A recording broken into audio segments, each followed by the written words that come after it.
Wish everyone a good morning. For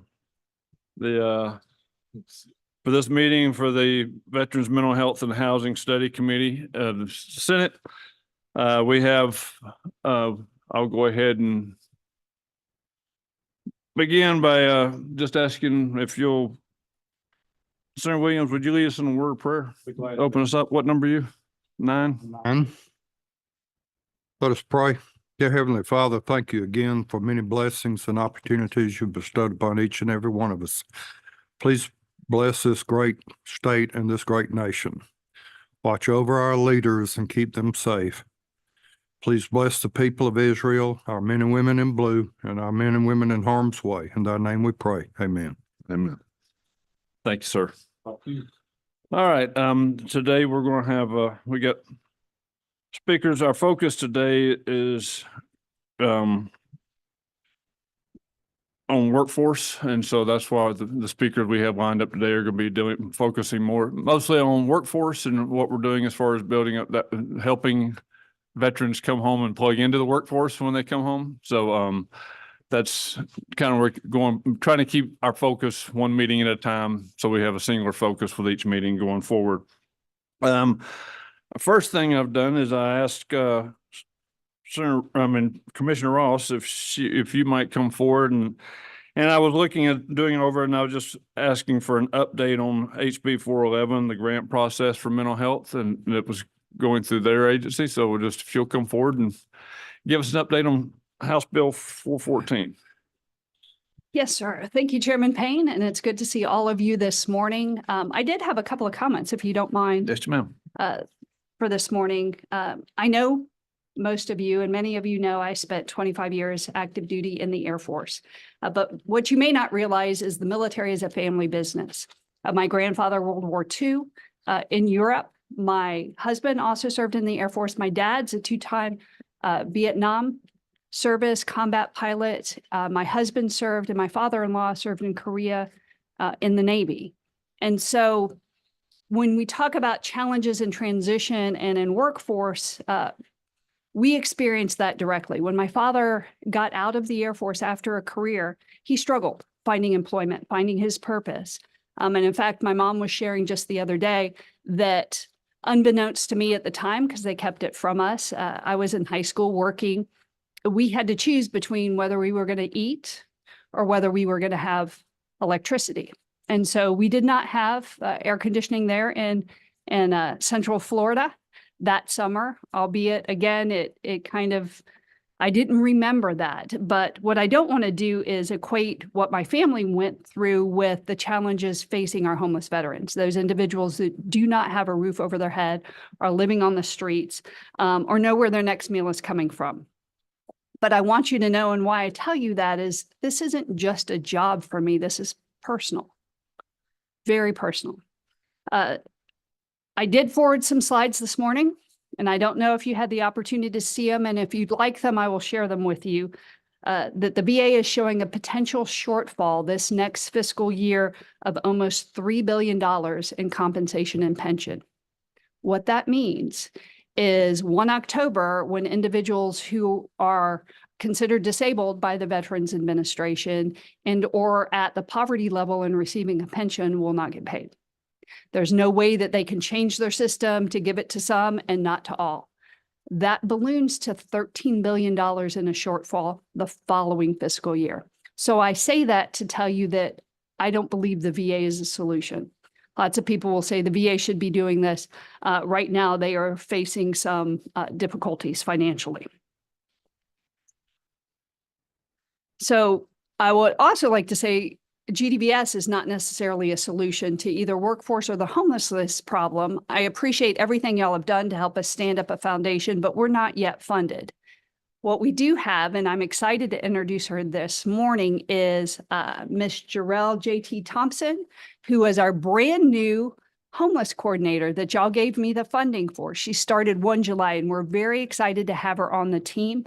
She is engaged with our Veteran Transition and Employment Coordinator. They're part of the larger outreach team.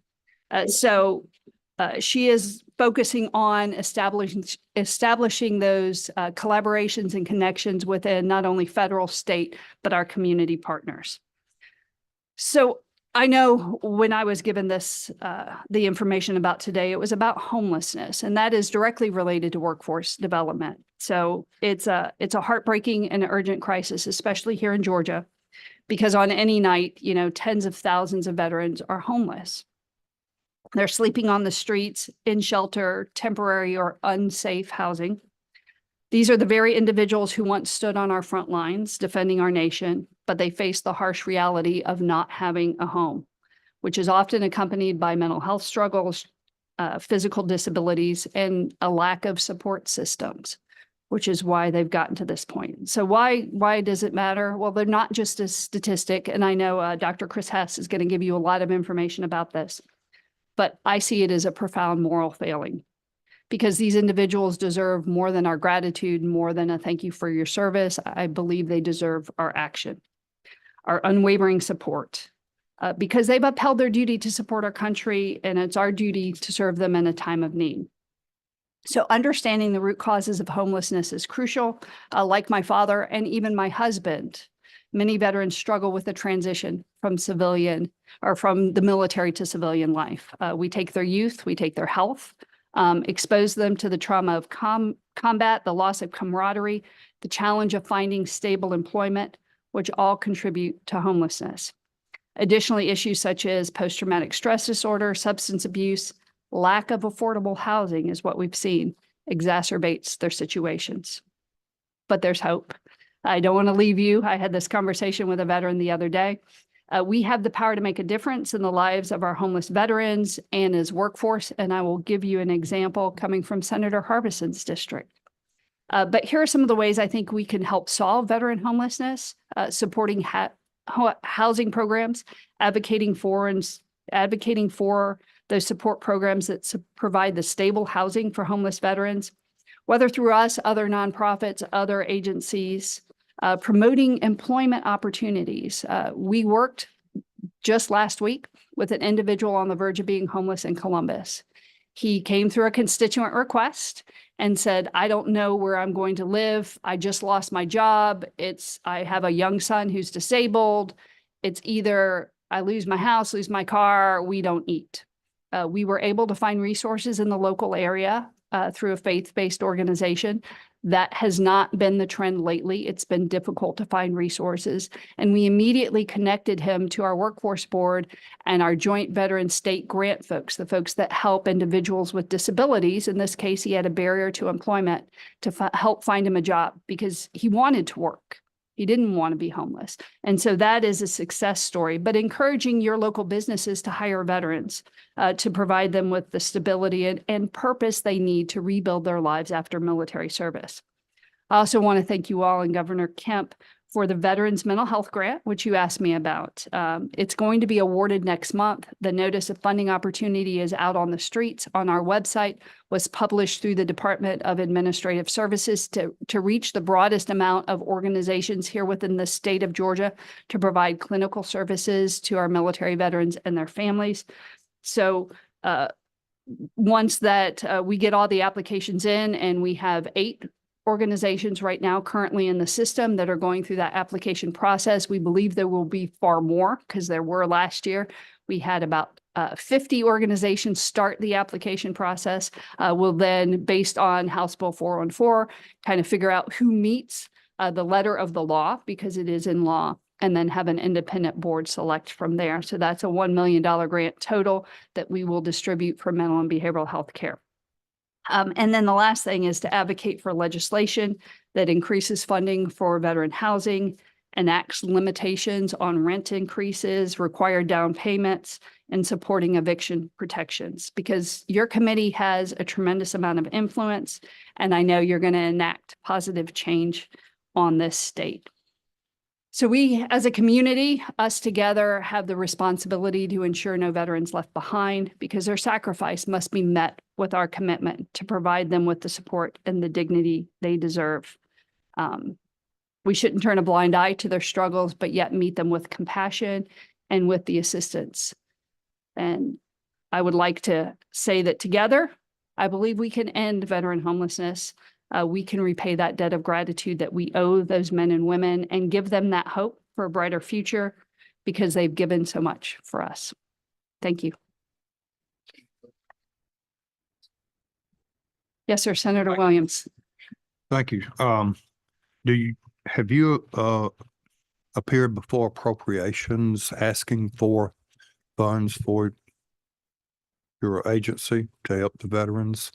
The Senate appropriations or? Absolutely. Yes, sir. Okay. In my just over 2 years in that job, yes, sir, we have. Okay. In fact, that's one of the reasons we ended up getting appropriated Good, funds for our homeless coordinator. good, good. Okay. I'm not on appropriations, thank goodness. But my wife won't even let me have the checkbook anymore. So that's good. And I appreciate your help Good. last Thank you. week in connecting me Good, for another thing we're working as a Yes. department. good. And you did hear from DPH and they're Yes, getting that. I'm now working directly with Dr. Toomey, actually. Okay, great. Fantastic. Yes, sir. All right, great. Thank you. Thank you. Yeah, thank you. Commissioner, Yes, sir. regarding the case in Columbus, is he a veteran with benefits? He's 30% disabled, so he has some benefits, but no, it's not enough to fully, fund him not working. And is this, so his status does not reach the point where the VA itself could give him compensation for his child? That's what. Well, he will get compensation for the child at 30%. It's just not enough. I will tell you, even if you're 100% permanent in total in today's economy and with the housing market, it's No, I still understand. not Yeah, enough you're to right. live on with a family. Right. Um, Who but did he contact? Did he contact only your office or? Well, so we got him through, as you know, constituent requests. We get them all the time, every day. So Sure. it came through one of your counterparts who he had reached out to, and they sent it directly to me. And we were able to connect him Good. in less than a day with resources to help with his rent for that month. And then, of course, I That's reached out great. to our workforce partners. We're very tied in with them, especially with our Unitas program. And that's a get good him thing a to job. brag about. Able Yes, to sir. help him. I like, thank Yes, sir. That's what we do each and every day. We can help one, that's one, and then we Yeah. help another, One at a time. That's one good. at a time. Yes, sir. That's all you can do. I mean, it really is. So. Well, thank you, Commissioner, and thank you for being here this morning. I told you I wouldn't keep you on the hot seat long, but I just wanted to have the update on 414 and see where that's going. And thank you for coming this morning and. Yes, sir. let- Thank y'all for having me. I truly appreciate it.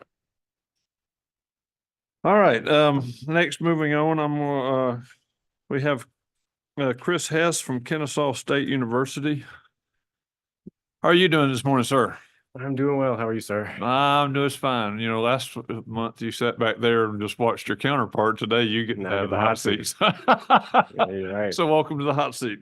You're with Kennesaw and obviously you have a hopefully great depth of knowledge regarding the homelessness, and I just ask you to go ahead and present. All right. So thank you for inviting me to be here. I am an assistant professor at Kennesaw State and a member of the Data Corps and the demographer at the Ames Center. So today, the goal of my presentation is to use all of the available data that we can bring to bear to provide a picture of what housing insecurity looks like among Georgia veterans. And so the cadence for this talk is that I'll first begin with a discussion using the data from the point in time count about veteran homelessness and trends therein. I'll move into then using another set of data to get at prevalence of different types of housing instability among Georgia veterans. Following that, I'll talk a bit about linkages that data from Ames can help us see in terms of how health and housing are importantly linked. And then beyond that, I'll have a bit of evidence about the state of veteran designated housing right now. So housing that's been set aside for homeless veterans or those who are at imminent risk. Following all of that, I have a few recommendations for the committee.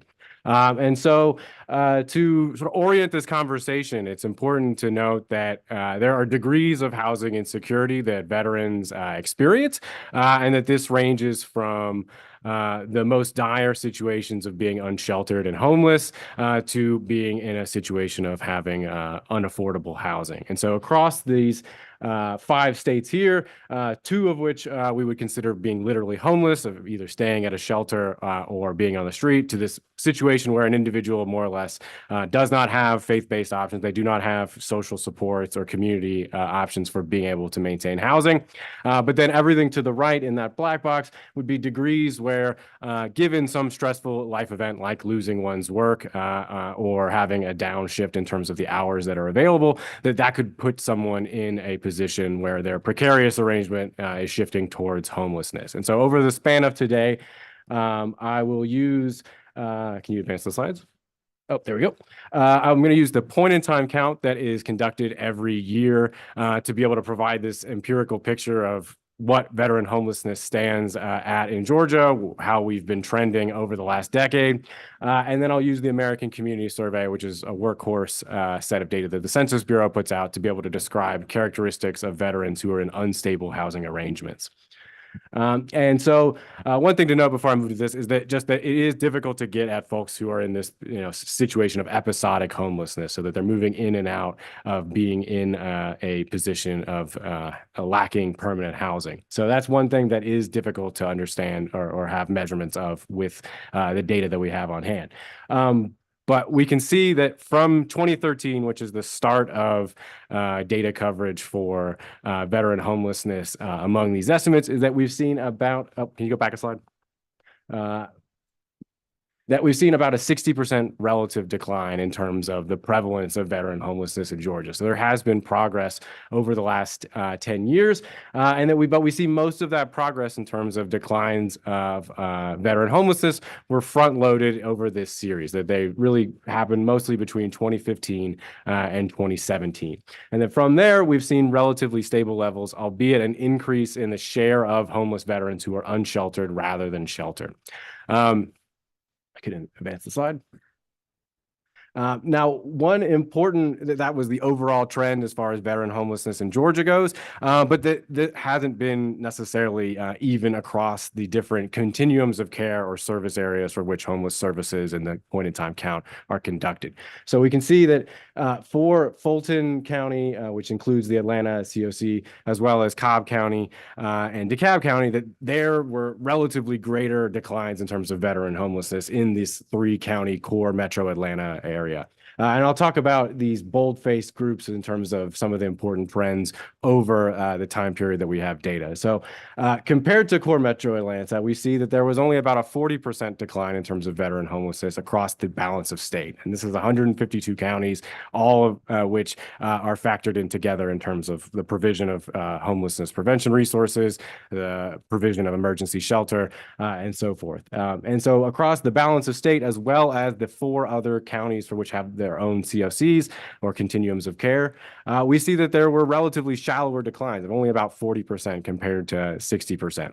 And so if you could advance the slide, one of the important trends that this is related to is just that veteran homelessness used to be majority concentrated within the core metro Atlanta counties of Fulton, Cobb, and DeKalb. But anymore, there's a growing share that's attributable to rural and really more suburban areas too. This balance of state jurisdiction is including places like Clayton, Gwinnett, or Cherokee, which are many would consider suburban counties of metro Atlanta anymore. And so we see more and more veteran homelessness is in rural and suburban areas because there have been such declines in terms of the prevalence of homelessness in the core metro. And so before I move on past homelessness, I want to note a couple important dynamics in terms of the representation of veterans who are homeless. And that's to first say that despite about 1 in 3 veterans being Black in terms of their race, about 2 in 3 homeless veterans are Black. So there is an overrepresentation of Black veterans in this particular population. And one of the signs that I'll talk about in a second is how this is Black veterans who are Black and rent are at a particularly high likelihood of being burdened by their housing costs, something that puts them in a precarious position for potentially falling into homelessness. But before I get to that, I do want to note that in terms of the composition of homeless veterans by sex, on this point, there's about as many veterans who are homeless, male or female, as what would be expected based on the population. So no disparity on that point. Now, as far as housing insecurity is concerned, there are a number of degrees that aren't necessarily homelessness in terms of what the law and the provision of resources by HUD ties to, the distinction of someone lacking permanent housing as well as lacking social supports. In this gold box there are degrees of housing instability where a household might be on their own, or they might be in a situation of doubling up with another family that they're either related to or that they are perhaps unrelated to, where again, if there were to be some loss of job or a dispute between those two families that are sharing their housing, that someone could fall into a period of homelessness. And so we can understand a little bit of what's going on in terms of these precarious housing arrangements using the American Community Survey.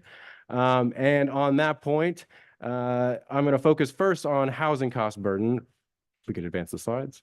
Where about 2 in 5 Georgia veterans who rent are burdened by their housing costs, which is to say they're at least paying 30% of their income each month towards their rent and their utilities. And about 1 in 5 Georgia veteran renters is paying more than 50% of their income towards their rent, towards their utilities each month. And so this is a situation that doesn't leave much left in the household budget if this is a situation that a household is finding themselves in. And then certainly if they were to have something like job loss, that might be relevant to them not being able to make rent because they aren't able to save much in any of those other months. So as we can see, this is a problem that it's not non-existent among owners, but it's relatively less common. That only about less than 20% of veterans who own their housing are in a situation of paying over 30% of their income towards their mortgage and their utilities, and that very few veterans who own are in this situation of being very, very severely cost burdened, where they're paying more than 50% each month towards their mortgage and their utilities. So this is a problem that's more accentuated among renters, and that this is something that among Black veteran renters, about 1 in 4 or 25% of Black veteran renters are severely cost burdened, paying 50% or more of their month income towards rent and utilities.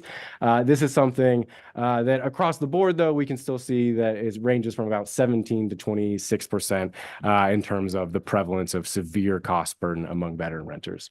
One last slide on this point is that beyond there being some disproportionality by race in terms of Black veterans being more likely to face these housing costs or housing affordability issues, there's also an overrepresentation of senior veterans in this situation. That among veterans who are renting, who are also 65 plus, which again, we're talking about sort of the combination of tenure and their age, to where this is, 20% of veterans rent, and then 20% of veterans are around a senior age. So that, it's maybe 4% of all veterans, but that's still thousands given the fact that there's 600,000 within Georgia.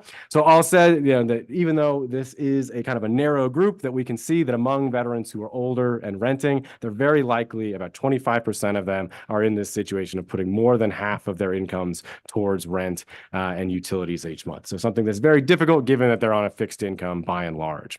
Now, one other point in terms of housing instability is that many individuals who are in unaffordable housing arrangement will try to share housing with another family to be able to split that rent, make the costs a little bit more manageable. And what we see among Georgia veterans is that if they are low income, they're actually less likely to be in such an arrangement, and that this is something that we would consider to be potentially related to what Brian talked about in the last committee meeting in terms of there being this loneliness problem among Georgia veterans, or just that there's relatively low levels of social support. So to the extent that there aren't individuals in somebody's network to go split housing with, that might be a reason why we see this dynamic here. And the issue is not that doubling up, as it's called, or splitting a housing unit is with lack of problems. There could be some argument that leads to, one household wanting the other out, but that this is still something that provides a buffer if there was to be one household or one family losing income or seeing a cut in hours month to month, might be able to be smoothed over a little bit through some sort of arrangement between the families. So with that being less likely to be the case among Georgia veterans who are in a low income situation, that it means that they might be more likely to move towards homelessness should there be some change in income. With that, I want to highlight a little bit in terms of how housing and health linkages now, which is that we can use data from the AIMS Fox grant, which is focused on suicide prevention, to still try and understand among Georgia veterans, particularly what the prevalence of depression symptoms, what the prevalence of low social support or of suicidality is among those who are facing housing issues compared to those who aren't. We see that really for those who've experienced homelessness at some point in the last 30 days, that there's marked differences in their likelihood of having a high level of depressive symptoms in terms of them being less likely to have someone that they could call on should they either want to go do something socially or should they really need help from a peer. And then also they're more likely to have suicidal ideation. And so all said that there is a clear linkage between housing and health, like the commissioner talked about, as well as Brian last week. But what I want to note as well is that despite homelessness having some of the strongest differences in terms of these mental health outcomes, if we could advance the slide, there are still important differences just related to financial stress. So if we filter out people who've experienced homelessness and just look at that the set of people who are in some sort of permanent housing arrangement, that for those who are financially stressed, they're still more likely to have depression symptoms. They're more likely to report low levels of social support and higher levels of suicidality. So even in this situation of just being burdened by one's housing costs or, feeling the pinch of a household budget, that this can be relevant to veterans' mental health as well. Now, for my remaining slides, I want to talk a little bit about what's going on across the state of Georgia in terms of providing services and providing programs that are really specifically catered to housing veterans.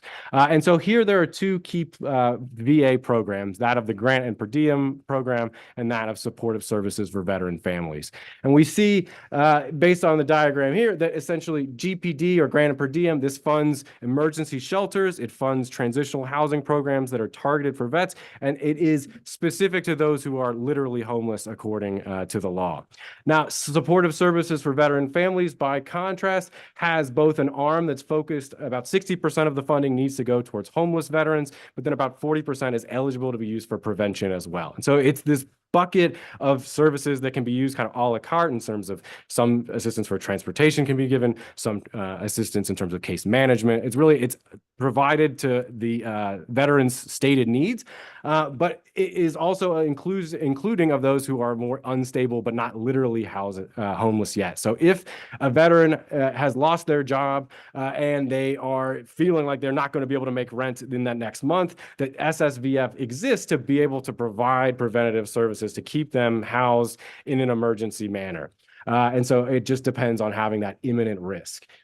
Now, in terms of the state of veteran housing across Georgia, there are about 400 beds that are designated for veterans as of the 2023 data, the most recent data that we have. And so I'll paint a picture in terms of how this is relative to previously, as well as to the unsheltered population and its current size in a second.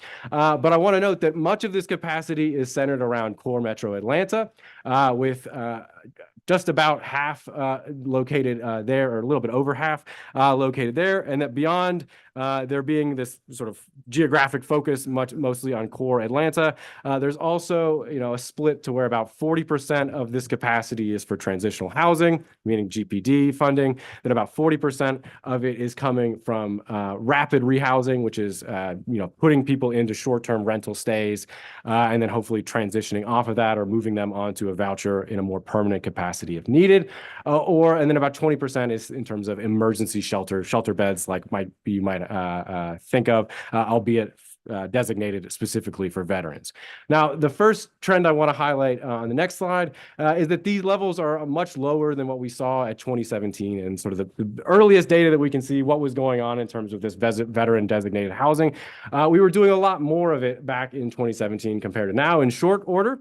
But whether this is an expected decline, just as the population has shrunk in size, is a valid point. But on the next slide, we can see that it's actually been a larger decline relative to the need. That as of 2017, whether it was in terms of transitional housing or in terms of rapid rehousing, there was more of this sort of program being provided for veterans compared to the size of the unsheltered veteran population at that time. So there were resources, if we could find those unsheltered folks and then move them into the units that were previously previously being used, that there would have been essentially enough supply of housing designated for veterans at this time, certainly within core Metro Atlanta, but also even across the balance of state and the other COCs, that there really was enough of this veteran designated housing. And as I'll show you, this 2017 is coming off of a period where we had the best decline, or the most progress, rather,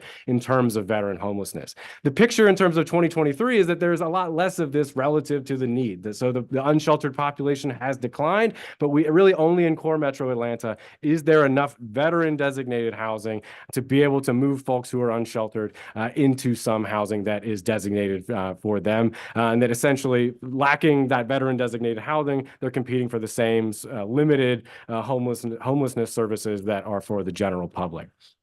Now, on the next slide, this is just to highlight that in 2017, that was the end of a 2-year period where the VA had put $90 million additional dollars towards the SFVF program, and that the Atlanta and Georgia balance of state COCs were targets or beneficiaries of this quote unquote surge funding. So we see that as of 2015, the overall homelessness and homelessness among veterans had declined by about 15 to 20%.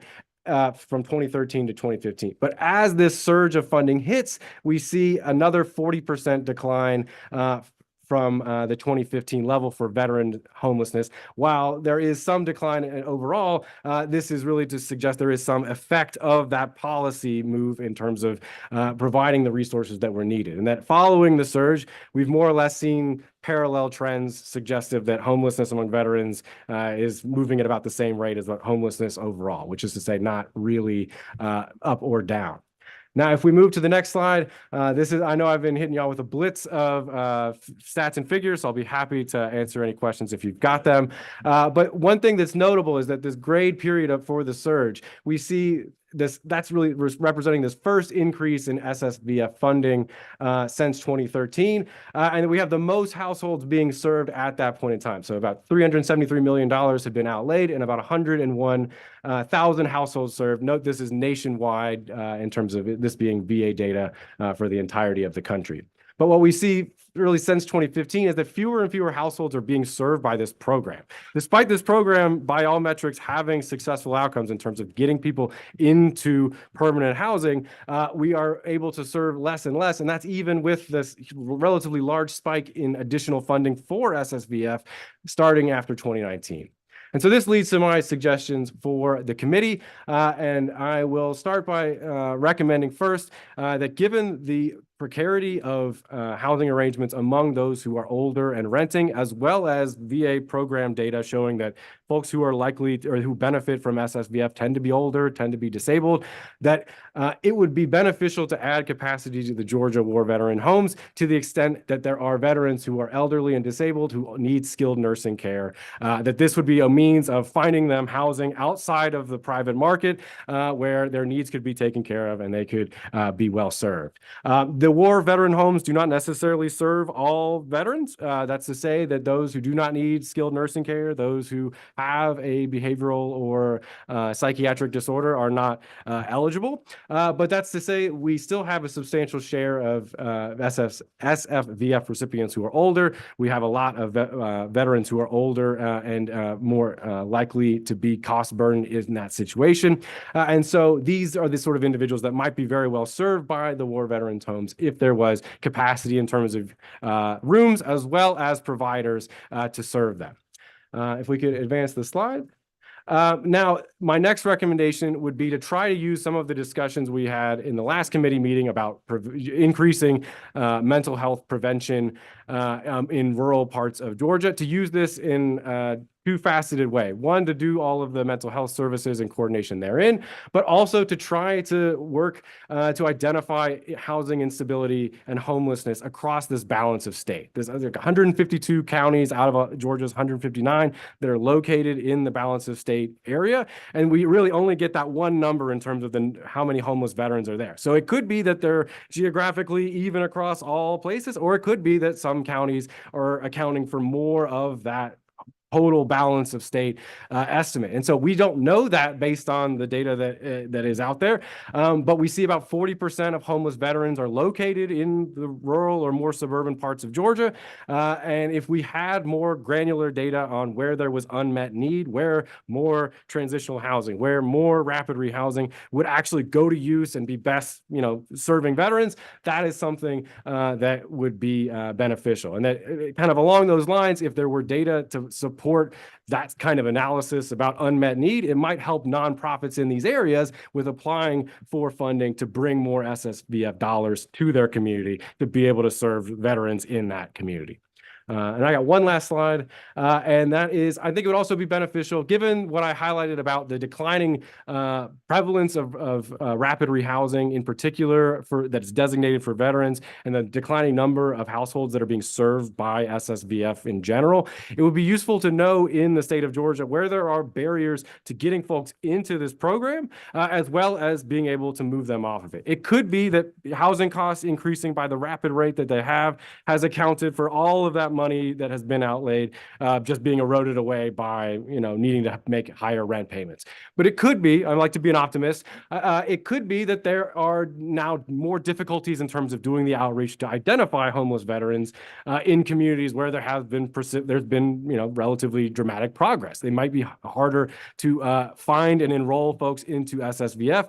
It also could be that difficulty at either finding stable work or finding an arrangement that someone could, pay that rent payment relative to the income that they're expecting to make with their work, that perhaps the rising housing costs have led people to staying on SSVF longer, something that they're having a hard time sort of like getting off of the program and transitioning to resuming their own housing costs. Also, we don't have much data on what's going on within the program. And so that would be to say that if we could pinpoint specific to Georgia where there are these greatest pain points in terms of outreach needing to be done, that this is something that might help the program work better without necessarily expecting much change on the VA's part.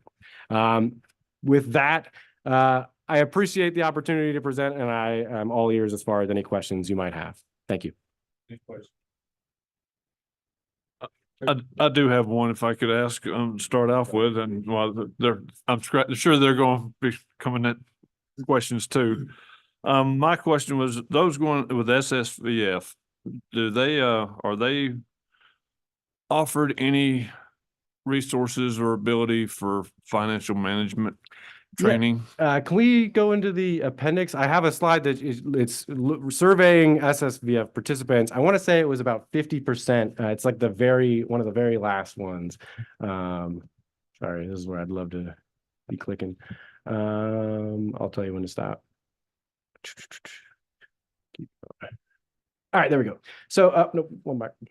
So in terms of financial planning, it's about 50% of Georgia SFVF participants are reporting that they need financial counseling. Whether or not they receive it is up to the COC or the provider of SSVF in terms of whether that's a program that they're doing and whether they have the resources. But it is an apparent need among folks who are going through SFVF. So we don't know if they are getting.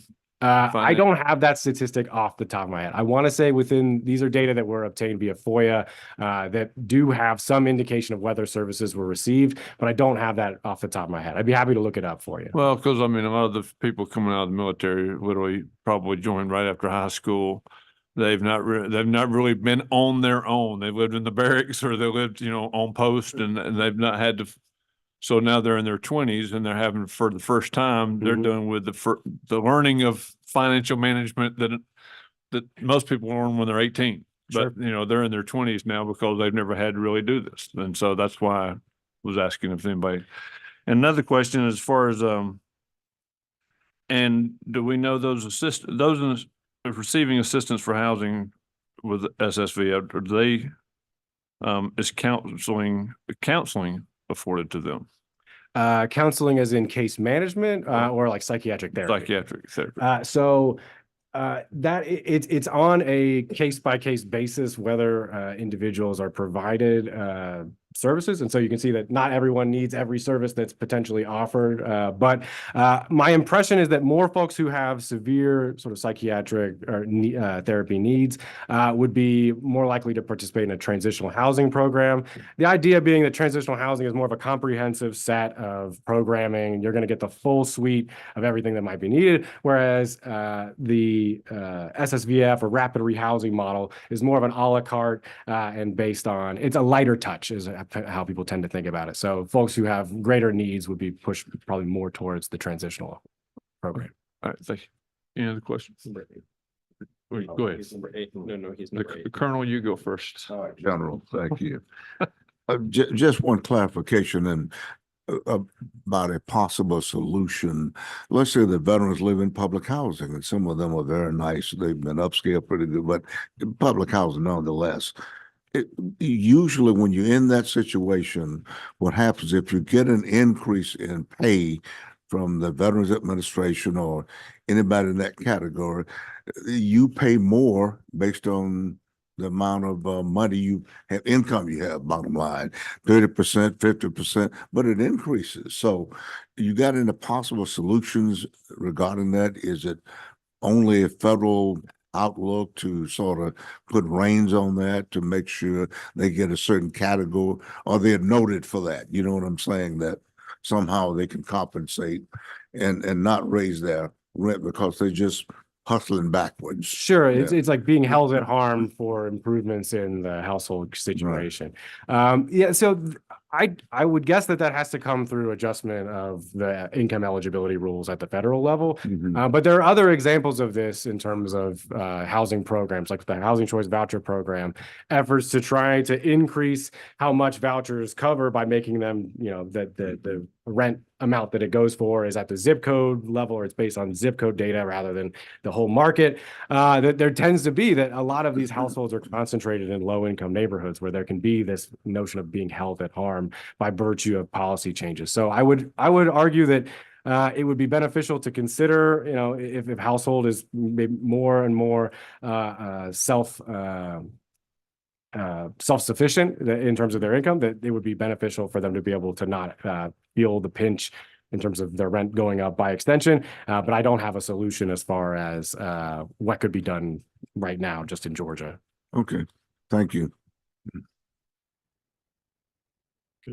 Any other questions? I do. Yes, sir. A lot of the homeless veterans, are they in their own community, or are they transient to other communities where there might be more opportunity for them? Or what, do you see any pattern there?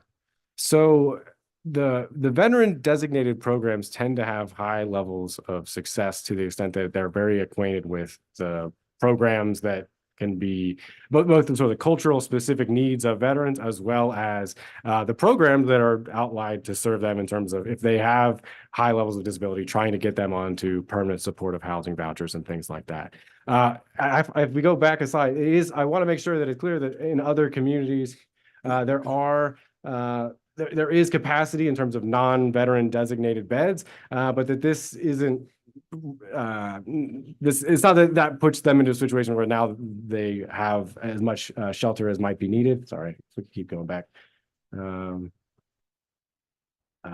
going. There we go.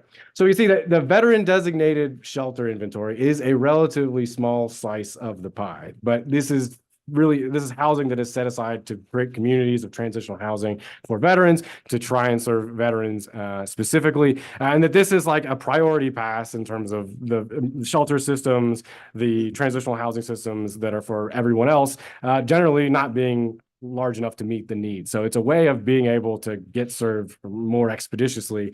So I would offer that the veteran designated housing is essential to some of the reductions that we saw in terms of veteran homelessness over the past decade. But it is certainly possible for veterans who prefer to go through more civilian housing programs, that there is some capacity for them too.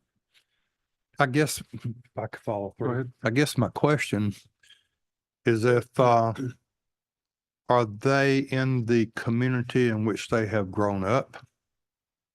Or are they moving around, somebody from, say, Milledgeville. Mhm. They went into the military, they have gotten out, they're living somewhere else in Georgia, they lose their abilities and they become homeless. Do they transition back to where their home was, where they grew up? Not necessarily. They would be served by wherever geographically their most recent housing is, would be the most likely continuum of care. So if they're in the balance of state, even though if they're prior, they grew up elsewhere, they would probably be served in the balance of state. But this actually highlights on the data side that we don't have great insight into the preferences in terms of where folks who are unsheltered want to be housed permanently, where they're coming from in terms of maybe they were found in the balance of state, but maybe they've still moved around some. It's kind of unknowns as far as what I can provide to y'all here. I don't know that. I guess what I'm thinking, if you build a community, a housing community project for homeless veterans, would they go there or are they gonna stay where they're at? I would offer the expectation is that the further away, the more imposing of that move would be, the less likely that it would be to serve their needs. That to a certain degree, people have a preference for where they want to live, and so the more that gets pushed down the priority order in order for them to find their permanent shelter, probably the less appealing it seems. That would be one of the reasons why having some variety in terms of the locations of veteran housing communities or the war veterans homes would be beneficial for trying to meet the differing preferences that people have for where they want to live in the state of Georgia. All right, thank you. No problem. Yes, I may do a follow-up. Really, it's sort of involves Commissioner Ross's department, I believe. I had a situation where a World War II veteran had become bedridden. He was sick. He'd been in World War II, Korea, and Vietnam. I think he's like 94 years old. And his wife is like 80, high 80s or something like that. And they applied to get in Milledgeville, one of the nursing homes that we run. And they accepted her and sent the papers. She couldn't handle it. She didn't know how to fill out the papers. And I believe I referred her to your department. And hopefully, is that something you can help her with, or because she just couldn't navigate it and didn't know how to follow through? You understand what her dilemma was? She desperately trying to get, if she's sick herself, he's sick, and they're just trying to get out of that bad place. Yes, sir. And in this specific case, our Milledgeville home did reach out to them. They were, of course, living in the Columbus area. Because of the distance, they were looking at going to the home in Tuskegee, actually part of central Alabama. Tuskegee. In Tuskegee, Okay. because it was closer. And so we've helped. So our admissions team helps with that. I know I've personally gone out to individuals' homes and helped them with that paperwork to be able to get into our war veterans' homes. And so we do have that ability, but in that particular case, they actually were looking to go to Alabama, unfortunately. All right. We didn't have one close enough to them All right. where it wouldn't be a burden on the wife. Thank you. Really appreciate what you did. Right. Any other questions? Well, thank you, sir, for being here today. And is there, I guess can we all get copies of the slides presentation? Is there a way we can, do you have the slide presentation? Okay. Well, we'll make sure we get those copies out to the members of the committee. And if you'd like me to follow up regarding the financial counseling statistic, I can look into that. okay. Okay, I appreciate it. Thank you. Thanks, sir. And next we'll call on Lena Comparatori.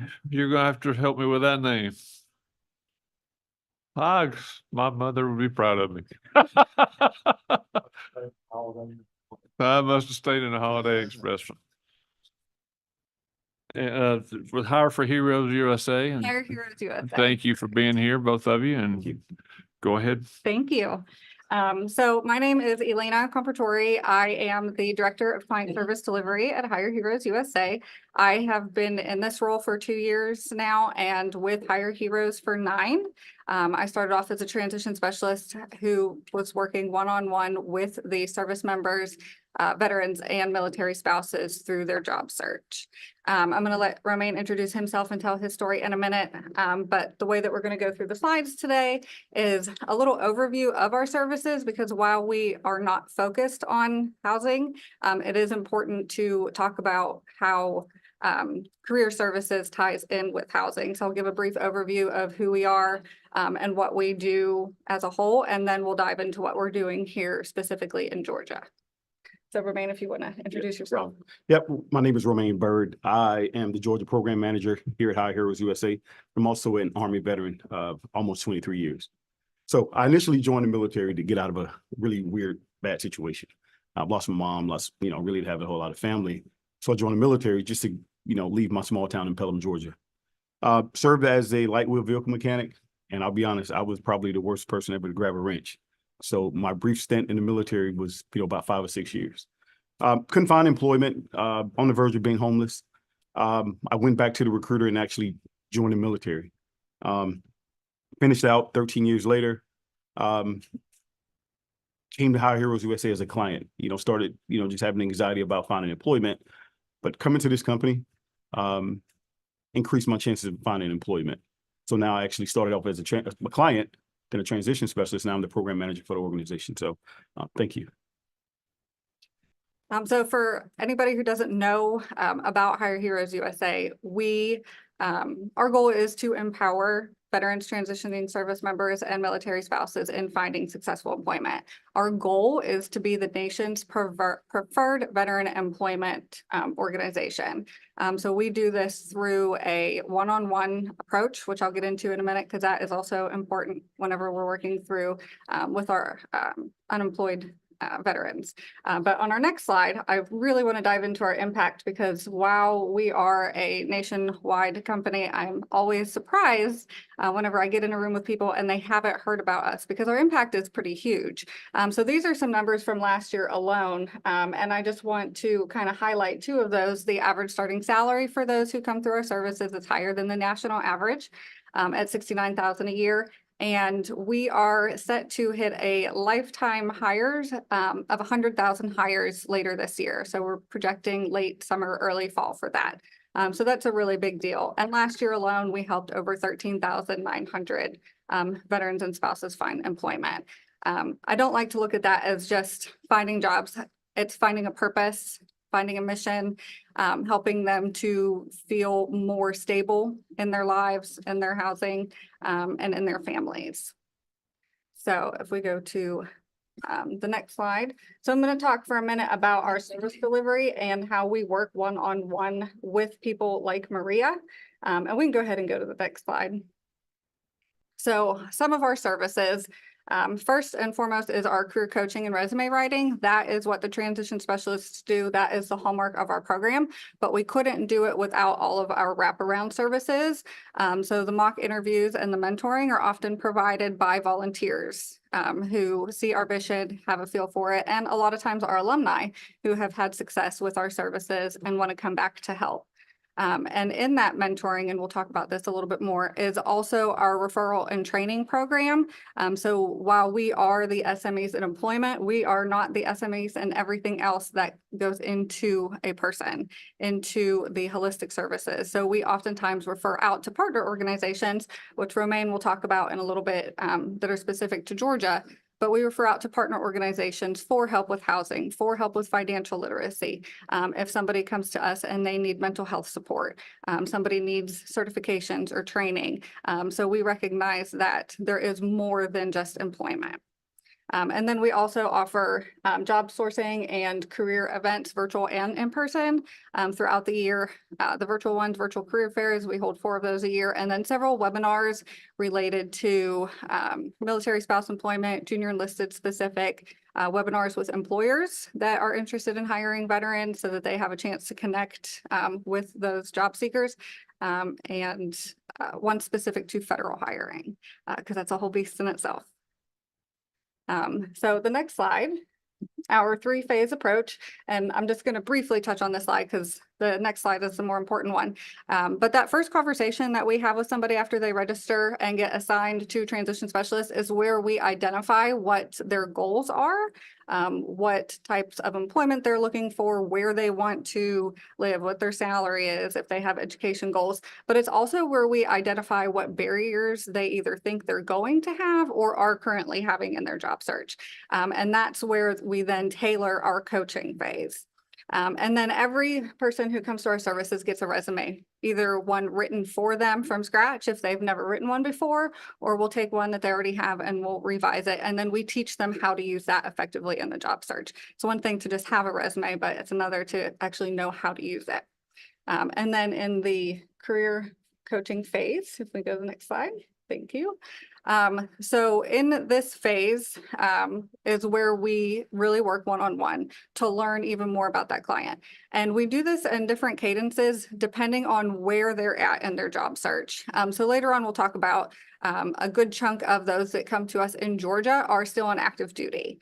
So they may not be job searching right now, so they don't need us to call them weekly or monthly. The follow-up would then be bi-monthly or quarterly based on their needs. But we also recognize that there are clients that come to us that have a higher need. So that's where the weekly and the monthly would fall into place. And then we help with every step of the way through the job search. It's a very individualized, customized approach. So not everybody is going to need the same services. So not everybody's going to need a mock interview. So not everybody's going to get one. Maybe one person needs financial literacy help and another doesn't. So it's very tailored towards what that person needs. And then, So oh, go ahead. is there an initial like assessment? I mean, when they first come? Yes, yeah, that's the very first conversation we have where we learn about what their goals are and their barriers are. So they have that with their transition specialist. And then from there, we figure out what they're going to need along the way, but also understand that those needs can change during that time. The average time it takes from somebody who, from that initial assessment to when they get a job with us is about 12 weeks. Which can be a very short period of time for some at 12 weeks. And then others that is enough time for things to change drastically and recognize that there are other pieces that will fall into that. And sometimes it could become more urgent for them to find employment. So it is very tailored and customized. But we get the majority of that information during that very first conversation they have with the transition All right. specialist. Thank you. All right, if we go to the next slide for a minute, just want to kind of briefly cover some statistics for those that we're working with in Georgia. So as I said before, a good chunk are on active duty. Almost half of the clients that register for our services in Georgia are on active duty. So you'll see that in 2023, we helped over 1,500, but only about almost 900 of those were employed because of how many were still on active duty. So we don't have a time frame on or restrictions on when somebody can come to us. They can be 4 years out and just preparing for that, or they can have been out of the service for 30 years. So we don't have restrictions on those. And the junior enlisted population and the female population are big ones to look at too. We actually have programs dedicated towards women veterans and the junior enlisted populations, because while they are a large part of our Georgia demographic, they're also a large part of our overall demographic. And we recognize that they have different needs. Oftentimes the junior enlisted population is underemployed, not unemployed. So they have different needs for training, certifications, education, stuff like that, and really how to talk about their skills and translate, while maybe they don't have a degree or certification in what they're wanting to do, they have the skills. So we're also working now to develop a skills program to help with skills-based hiring and credentialing. And then the next slide. And again, I'd mentioned the 49%, but you'll see that our top job seeker locations are around the major bases. And I noticed that on the last slide too, the map from the last presentation looked very similar to ours. So these are where most of our clientele comes from. So again, with them being on active duty still, it's no surprise that they're located heavily in those 3 areas. And then the next slide, and this is kind of what brought us to develop our first field team idea in Georgia. We started the first one a few years ago. I was our Georgia program manager then, thanks to a grant that we received to put a focus on helping veterans in Georgia. Hire Heroes USA is headquartered in Atlanta, and I think it's often a surprise to people how many veterans there are in the state. So it wasn't a surprise whenever we developed it, and it's still going today. And Romaine has taken over that since I became the director, and I'll let him talk for a minute about what he's doing in that role. Thank you. So the Georgia program was created back in 2022 with the purpose of just increasing registration into our program. Georgia has about 13 military installations, 3, which Elena showed earlier, that are the major transitioning points. Roughly, there's about 3,400 veterans that are transitioning out of the state of Georgia per year. My goal is simple.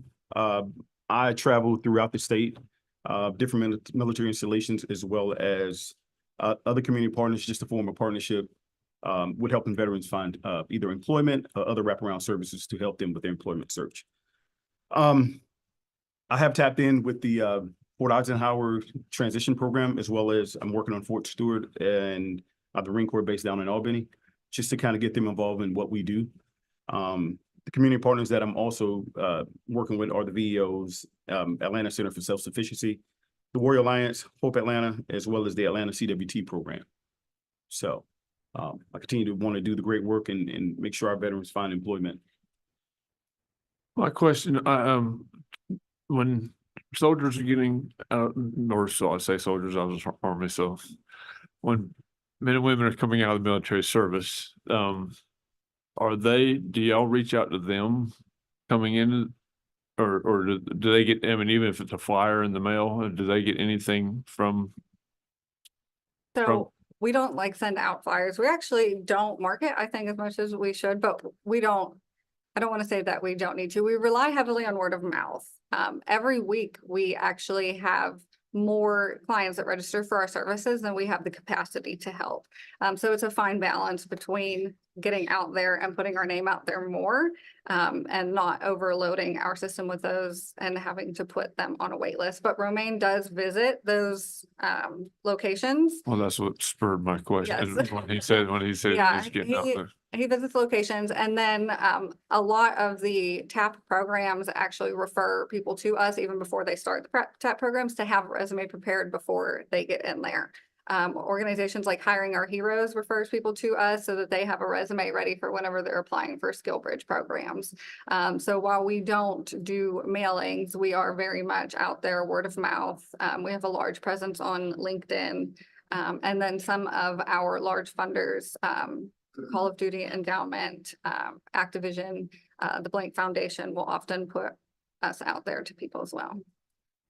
Well, the reason I asked that question is because I know that having family was such a tremendous resource when I got out of the military and came home. You know, my wife and I got married while I was in the Army, and my parents didn't have room in the house they lived at the time, so we made a bedroom in the dining room. My wife and I did. It was for a few minutes, but at least we had a roof over our head. And, you know, but how many men and women come back to Georgia and they don't have somebody to give them that roof over their head? So that's why I asked that question. Yeah. Again, it's a fine line, and to talk about that a little bit more, we are expanding our field team. We actually are working through a grant with that now, and we have 6 transition specialists plus Romaine who work only with clients in the state of Georgia. And they take in 9 clients each week. So that kind of goes to show you what the registration is like for those in the state of Georgia. It's a pretty big number. So we are kind of working to continue to find that balance of being able to provide quality, individualized, personalized service to meet the needs of those that come to us, but also while being able to help as many as we can. It is a fine balance. Any questions from the committee? I do have a few more slides if I could. Oh. Yeah. Oh, okay. Okay, sorry. No worries. And if you could go a few more slides. I'll just jump into our. Can we go back one? I'm sorry. Oh, good. So those are our top industries and job functions for those that have been hired clients that we've been working with in the state of Georgia. And the top 5 employers are actually Army as contractors, Department of Veterans Affairs, Amazon, Gulfstream, and Lockheed are the top 5 employers for veterans in Georgia. That's my question. Yes, sir. No, that was what I was. That was your question. I try to put as much information as possible into the slides. And then if you could go ahead, we'll dive into the housing connection now. So this is Michaela. Michaela was a client that came through, junior enlisted female veteran. Whenever she was discharged from the Army, she came to us with several barriers to her employment. She had a record of alcohol and substance abuse. She had criminal charges on, and she was about to be homeless. So we partnered, and this is Colorado specific. We have a HVRP program there we've had now for a little over a year, and we're actually developing one in North Carolina that we just got the funding for that one. So we partnered our HVRP program and the Veteran Trauma Court there to kind of help her through her journey. And we helped her find a first job as a customer service rep at a travel center where she was making minimum wage, but it was enough to kind of help her on her feet. And then continuing to work with her to address her barriers, utilizing community resources that while we're not the SMEs and we do vet and recognize who the SMEs are, who are legit organizations, partnered her with some of those. And now she is at a different job and making a livable wage to kind of combat that homelessness. But she was going through educational gaps in her resume. She had a fear of interviewing, so we prepped her for those at Hire Heroes. We helped develop a skills-based resume because she didn't have that education, so highlighting what she learned in the military. And then we connected her with housing resources to help her get a roof over her head, and then continued support. So once we help somebody find a job, that's not the end of our services. We offer continued support for the lifetime. So somebody can come back 6 months later or 6 years later, and we're still there to help. And then our next slide. So how we help unhoused clients. So of course, the job search assistants, that's what we do. That's what we specialize in for everybody. But then also job readiness support. So job searching and being job ready are not always the same thing. Sometimes there are other barriers that you need to overcome before you are ready to be part of that job search. So maybe it is having clothing for an interview, or a computer even to be able to apply for jobs, or computer literacy classes to help people write their resumes or tailor them or use the internet, assist in obtaining IDs that are needed. So maybe somebody just lost their IDs. Housing security, of course, is why we're here today to talk about. But then also support services and co-enrollment with other organizations. So out in our Colorado HVRP, they work very closely with the VA out there. And then they work with PTSD and different trauma-focused programs to help navigate those barriers that the veterans face. We help with navigating VA benefits as much as we can before we refer them over to the VA. And then we help with just connecting veterans with any other resources that are out there, including ongoing case management, financial literacy and management, mental health support, community integration, because it is important to also have a community of support around you that is not necessarily us. So community organizations, a big one like Team RWB, Mission Continues, those who you kind of develop that collaboration and be around other people who have experienced the same thing.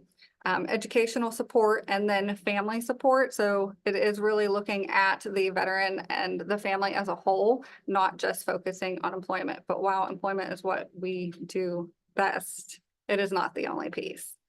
So we are very collaborative and focused on all those other pieces and partnering with organizations.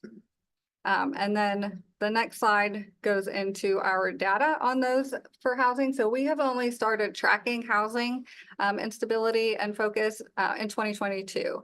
So these are some of our numbers of our Georgia clients from 2022. So the junior enlisted population was a big one. That 121 is not right. I just noticed that. I'll get a better number to you. But junior enlisted was a large part of the population, and 73% of those were male. And then, so we helped 695 homeless veterans, and almost 300 of them were confirmed hires on the next page. So while that might not seem like a huge number, that's 36% of those populations that since 2022 were able to find a job, find a stable career to help put a roof over their head. And we still are actively working with others. Some of them, those numbers are up through last week. So some of them have come through our services recently as well. So are still in that 12-week window. And some we have referred to other organizations for additional support before they're ready for employment. And then the next page is our contact info, and ready to take any questions. Any questions from the committee? Sir, still. So I happen to know your founding CEO pretty well, Okay. and I know where your organization was in the beginning. It's exciting to hear where you are today. One of the things that Brian and I would talk about is, kind of where the focus was. Like, what are the skill sets that you're looking for? I know you work across all skill levels, but like, where do you find, are there any skill sets coming out of the military that are more challenging to get placed? I don't know that it's necessarily the skill sets themselves. I think some of the barriers really differ. We have clients who are wanting to go back home and live in small town West Virginia where there really isn't anything there at all, let alone matching the skill sets that they have. I think that it's more the underemployed and undereducation that is a barrier to some, not necessarily what they're doing. We do a really good job at teaching people how to translate those skills into something that will work for them. We also have a corporate partnership team that works to teach HR teams and organizations how to understand those skills and what they actually mean. So as far as if there's certain maybe MOSs or skills, probably the junior enlisted, the infantry are the ones that are very broad and don't necessarily correlate to like a finance manager, right? So it's helping them upskill is what our focus is, without focusing on what they can't do, focusing on what they can do. So when you talk about upskill and somebody has an MOS of infantry, they're in a forward position, that they're taught how to train a gun and charge a hill. How does that translate to Amazon? So we look at the courses that they've taken, and then we look at the role that they want to get into in Amazon and where can we bridge that gap there. What additional training resources can we provide? We work with a lot of training partners that offer free or very reduced costs, and then we can help bridge the gap in those costs in some areas to help them get the skills through training, through certifications, through courses to match what those employers are looking for. And then we also connect with very employer-friendly organizations who do understand that somebody may not on paper read exactly what it is that they're looking for, but help them to understand what the transferable skills are that every veteran brings to the table. Good, thank you. I take it a little personal, he picks on the infantry. That's for you, Bubba. I could pick on the mechanic here. Yeah. How does it translate from an infantryman to be chairman of a Senate committee? Can you bridge that gap? Charge the hill, charge the hill. Any other questions? Well, thank you for being here today, and thank you for the information. And there again, we'll make sure everybody on the committee gets the presentation and sent to you. and appreciate y'all being here this morning Thank you. and for all that you're doing. Thank you. Thank you. At this time, I think we're going to take about a 10-minute break. I know everybody probably got coffee running through them this morning, so we'll just take a 10-minute break and we'll come back in about 10 minutes.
Getting back to order and appreciate everybody's patience as we go through this. I know it's a long 2.5 hours sometimes to get through a long meeting, but next, as we're moving forward, I'll just we have Mr. Jim Lindenmeyer from Cherokee County Homeless Veterans Program. Thank you for being here, sir. And like I said, as we continue to our focus today on workforce and just, what we can do better in engaging these. A little background about me. I graduated from West Point in 1980, a degree in chemical engineering. Spent the rest of the time in the armor branch, armor cav. I worked with guys like Marty Dempsey. He and I were captains out of 10th Cav, and then Mark Milley and I were mates going to officer basic course together a long time ago. And as Chuck, you and I were talking yesterday, my career ended after Fort Benning sent me down to evaluate the Bradley and realized that as being the senior officer in charge, I was then rebranched from armor to infantry, sent over to 8th ID to be the S3, fielding the Bradleys coming forward. And So you at still that don't point- know what you did wrong. No, still don't know what I did wrong, but I got out, worked over 25 years in the corporate world, working for companies like EDS, CSC, working large accounts. I ended up taking over the manufacturing sector down here for HCL and ran companies like Gulfstream, Novellus, Exide Batteries. So at one point I had 650 guys working for me, but coming from the standpoint there, I retired when my father passed away. And I had a contract that was up. I said, that's it. And that was about 10 years ago. So trying to figure out what my next career was going to be, I started looking at what was going on, his ability to give back to the veterans, and decided that's where I want to go. At that time, 2015 is when Obama came out with the veteran homelessness program. So we started digging into the county and finding out that we have problems with homeless veterans, but in the rural areas, but nobody wanted to, say we had a problem until we finally did. But we looked at the stats on the national side and realized that a lot of the numbers are inflated. For instance, if you look at the program success for the program that came out of the Obama, they had a 0.4% response rate of the cities that responded. Two of the first 5 cities that said they had eradicated homeless, LA, Atlanta. So we realized the program was not going to work, so we started creating the program there and going forward. One of the key tenets of our program, as we started the program 10 years ago on Veterans Day, was our staff are free, no one gets paid. So we have all veterans on our team. I have 3 service officers in the American Legion that report to me as part of the team. One's a Somalia Marine, one's a Vietnam veteran, and the other is an Air Force Vietnam vet. So we dig into the daily day of what goes on with homeless. I'm also a member of this, appointed by Governor Kemp on the State Home Trust Board, which deals with the homeless in the state. And I'm also on Department of Community Affairs program going forward. So I'm going to go ahead and tap off some of the things that Chris mentioned, because we work with those guys very closely. We also get 2 grants for mental health that we put in for. One, we got a Sergeant Fox grant, which we started off and we pulled out of it December of last year. And I can't tell you more because right now the VA is investigating that organization. The second one was we got a $1.2 million grant from SAMHSA. And that allows us to do financial management for people coming in, veterans coming in, as well as mental health going forward. At one time, we had 5 veterans that were on 24-hour suicide watch, dealing with issues to get into. And so we're very clean in what goes on with mental health and the issues we see with homeless. The other thing is we process about 125 homeless veterans a year. So when you get to what Chris was talking about, the point in time count, here are a couple of issues for you right now. 32 counties reported of 152 counties last year for the homeless point in time count. That's 20%. You have a 20% response rate because people won't go out there and do the one day of the week that needs to go out there and do the count in January. So you got 224 American Legion posts, 180 VFW posts, 150 Marine Corps posts that you guys don't ask enough for the VSOs to go out and do their job, which is to go out and help the veterans. So every one of those programs will tell you they've got a homeless veteran program, but I can tell you right now, they don't. I can tell you right now, because I've had issues with the Department of American Legion program for the last 8 years that, you guys talk a good game, but you don't have anything that's there. So when you start looking at what goes on, it's an issue with, what do you do? It's cost me $500 a week, over $500 a week to house a homeless veteran in a hotel. We're trying to put in right now for a shelter. We've got a CDA grant that's in asking for $3 million because there's no other funding available. 2 years ago, as part of the State Home Trust, we petitioned the federal government for what was called a rural homelessness program that we can get funding for. $363 million was allocated at the federal level. That portion of it for the state was $42 million. When the grant came out, it was a restricted grant that only the 101 smallest counties could bid on it. Anybody want to guess how much money we returned back to the federal government? Oh, $42 million. And we were restricted out of the bid because Cherokee County was considered to be too big for rural, too small for cities. So we were allocated out, not one of the 101. Same with Bibb County, which are the two of the top. And we're two of the top veteran communities that have got homeless issues for veterans. So those are the issues we deal with on a daily basis. Now, we published an article yesterday in the local paper about HUD-VASH and housing programs. So I'm not going to tell you what they are, but they don't exist. The HUD-VASH program that's here, and Deborah, who's the regional manager, we had meetings with them months ago. It only exists in 3 places: Decatur, Carrollton, and Rome. HUD-VASH is supposed to be a 50-mile limit providing resources. We have a HUD facility in Cherokee County that's run by Canton Housing Authority. It's restricted. Veterans cannot participate there for HUD-VASH because there's no case management. And one of the requirements for HUD-VASH is case management. So that facility by charter from HUD does not allow us to participate in putting veterans there. SSVF, 14 weeks is the average time to get a veteran into that program. So one of the things we've looked at, and this gets into what's called the HIMSS and coordinated care for the state that's run by Department of Community Affairs, you lack data that's required for that. So we've been trying to petition the federal government to do an audit of both programs because there's been $30 million spent on SSVF for Hope Atlanta in the last 10 years. Hope Atlanta covers 30 counties. They're located down here on Ponce de Leon Parkway. They never come out. I had a vet who was a captain the other day who needed to get into housing. Alexander Ridge, which participates in the state voucher program, refused to let that veteran get in under SSVF because 1, they didn't know about the program, and 2, they don't want to take a federal voucher. So we had to go up top to get that taken care of. So these programs need to be audited. One of the problems getting into, and you were asking about, Senator, about mobility, homelessness by nature, these people are mobile and will do wherever they can go. They gravitate to our program because it's been there for 10 years and we do what's required. So what happens is when a person comes in for SSVF, they're going to be moved to some other facility in another county because we don't have any SSVF capability, even though we have 8 apartment complexes that are supposed to take vouchers. And that's a problem with the breakdown there. The coordinated care entry system, we don't participate in. So if a veteran calls up and says, I want to go into your program in Cherokee County or Clayton County, wherever you go to, that information doesn't get into is where the request came from or where the veteran was put into because the program's not finished with Department of Community Affairs. You can't get the data out. So we have, HUD-VASH, SSVF, we can't get data as to how many, if I look at 30 counties in 30 years, I should have $1 million spent on our program. If I've got, one of the biggest ones out there and we're not getting any dollars, any visibility, where's the money going? I can't tell you because we can't get the data. And we petitioned the federal government through FOIA requests and everybody else, and they want to deduct the dollars. So we need you guys to push, federal guys to get visibility on where the money is actually going.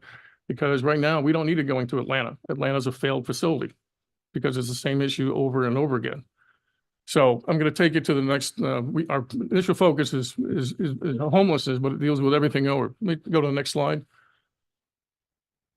Everybody understands why they experience homelessness going forward, so I'm not going to go that one. But if you go to the next slide, this is what this needs to happen going forward. If you look at the second point and I look at homelessness going forward, we audited all 32 apartment complexes in Cherokee County last year, over 9,000 apartments.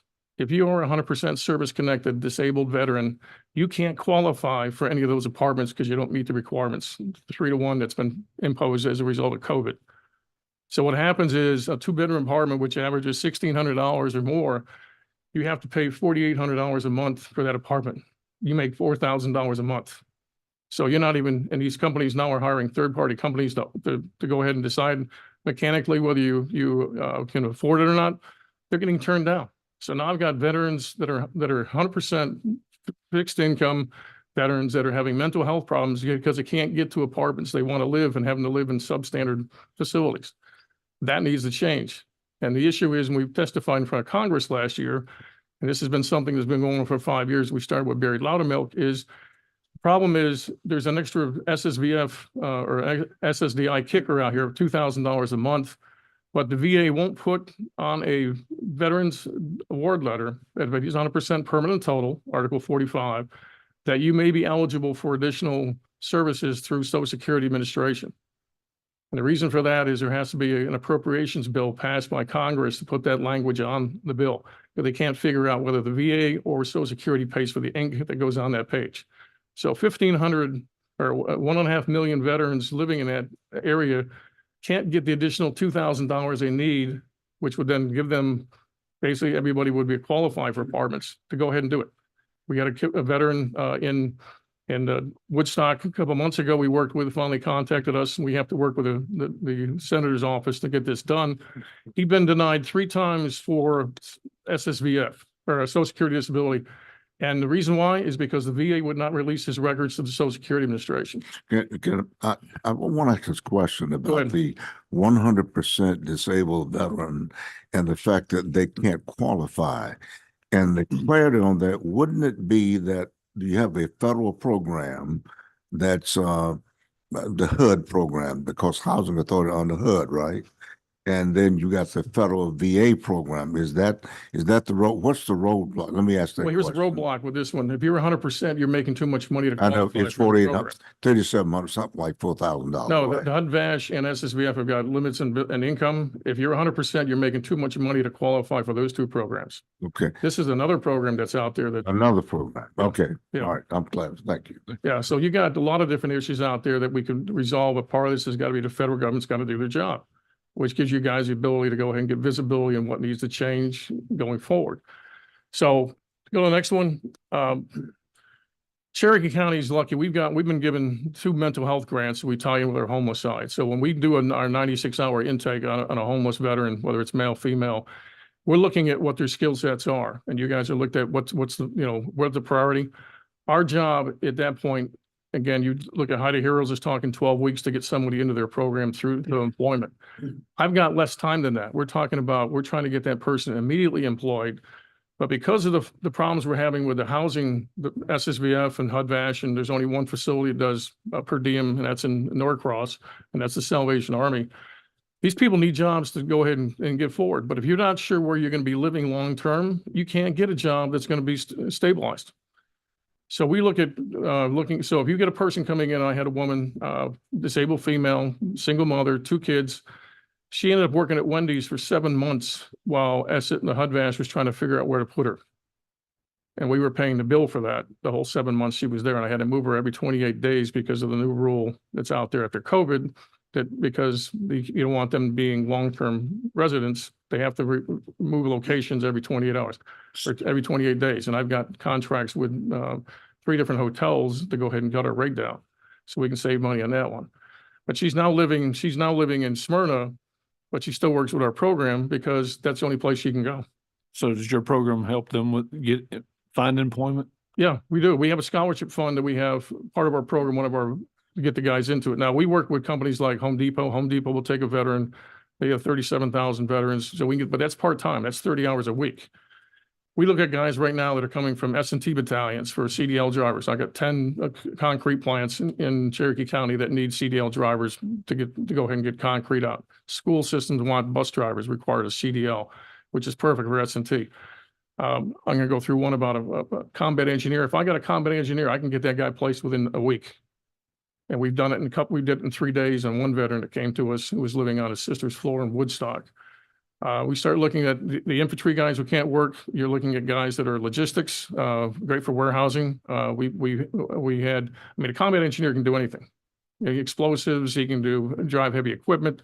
So construction, all that stuff, getting into the jobs we have tough time placing are the ones that are basically, the infantry, the guy who's got, he's walking a stick and doesn't have the skill sets, and we can't tell him he's management, can't tell him he's got skills. But we're trying to get those guys into programs as quick as we can. The other thing we do is If you notice up there, we've given away 61 vehicles so far in the last 8 years. A third of those vehicles go to homeless vets getting jobs, because what we have found out is you're looking in Cherokee County and remotes, there's no mass transit. So how do you get to your job? So we had a Navy veteran, 2 Navy veterans over in Gwinnett County we give vehicles to. One would walk 2 miles to the bus station to get to his job as a fuel tank driver, tanker driver, because he came from an SMG battalion. But it was taking a long time to go. The other guy was walking 10 miles. Navy veteran was walking 10 miles because he had lost his vehicle, lost his job. The job he was getting was 10 miles away. He was riding a bicycle and he finally got hit on the side of the road and didn't have anything. So we gave him a vehicle. He put an extra 320,000 miles on it. Now, the vehicles we give are not, they're going to be donated. Most of them have been donated by veterans. We actually pay you, the state, because we have to, whereas a 501c19, we're not eligible to get the free what a 501c3 gets. And that's an issue that, the American Legion's got to deal with nationally. So I pay you an average of $150 a vehicle to go ahead and get the ad valorem tax in. Then I got to pay the Christian Brothers a reduced rate to repair those vehicles, to make sure they're street ready. If they get to the point where it's over 40% of what the vehicle is worth to repair it, we sell that vehicle on auction and put the money back into the program. So a lot of these programs out there, and American Legion's got one too, these, you'll hear the thing, Cars for Kids. Those programs basically take a vehicle, sell it, take that money, put it back in the general operating budget. So the veteran who needs a vehicle can't get it. And our program does 3. We give free cars away to $1 to make it a legal transaction to the state. We give them away to veterans that are at least 70, if not more, % service connected, who can't afford it. Because the first veteran we had was 100% Air Force veteran. His 20-year-old truck had died. He says, I got a family of 4. I got a house payment. I can't afford a car payment, and I'm not going to get qualified for it. So we found a vehicle and gave it to him. The other ones are veterans who've got small kids who can't afford it. I have a gentleman right now we're about to give a car to, infantry. He has to take his daughter to Erlanger Medical Center in Chattanooga every 2 weeks because she has seizure disorder. His car just blew its engine. So we're giving him a car, a 2007 Toyota Camry in the next 2 weeks once we get the title back from the state. But basically, they have to have a valid driver's license. They have to have insurance on the vehicle before we give them that vehicle going forward. And we give them vehicles all over the state. And we get them, and we're trying to work now with North American Dealers Association to get other cars coming in. But this is something we've done at the local level that other people could do if they decide to get off their butt and decide to do it. I mean, these aren't rocket scientist programs we do. These are things that we do locally. So our program, we can only do financial management and financial assistance within Cherokee and Pickens County. And that's the charter we set up with. Because you look back at, some of the organizations out there that are veterans, and the class might happens to run one nationally that's down in Jacksonville. But when you have unaccounted money that goes elsewhere, and it's not, people don't know where it goes. And I'll give you an example is the county above us, reason we took over their program is they had a veteran and his wife who they thought was a veteran. They gave him $8,700 in raise that they put into, and then he found out after they gave him the money, he disappeared. He was not a vet. That kills the program. So we make sure we vet them. We get the DD-214s, we get the VA award letters. Everything we can do, we won't do anything until we verify that person's a veteran. And then we can help from there. So the other problem you get into is right now it takes 8 years for the VA to fully vet a veteran for compensation. So I've got a gentleman who used to work for Hire Heroes. He's 80% service connected. He has major PTSD. When I talked to him several months ago and I said, Jesse, how many jobs have you had in the last 10 years? His answer was 20. I said, you're done. You can't function in your role, and he's in his 40s. So we're trying to get the VA to get him up to 100%, which, it's arbitrary how that program works and how you push it to get him to 100%. So that basically I can get him another $2,000 through SSDI. So he can now live for the rest of his life on $6,000. But there's a lot of these guys out there with mental health that we can't help because they can't hold a job. So what do? And they're homeless. And there's not much we can do with them because they can't afford the other programs they're into because they can't get a job. And SSVF requires you to have a job because they're going to look at your financial ability to handle that apartment going forward. So there's other programs we work with. State, I don't know if you know, you have an 811 program. The 811 program, the state runs is for disabled people, period.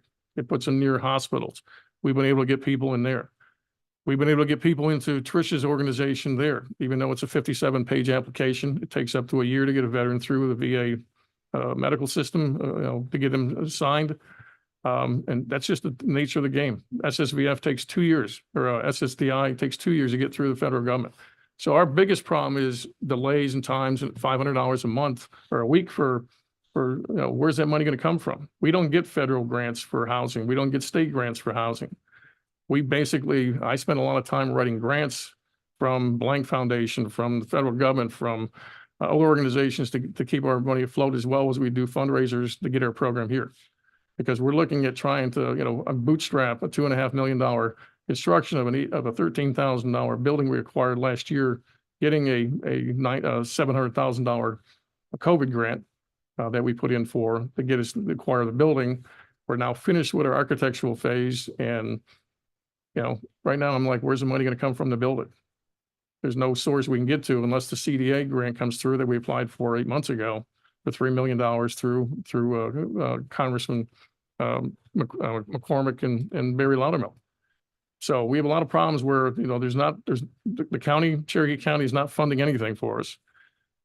The state's not funding anything for us. We're trying to survive as best we can to help the guys we do.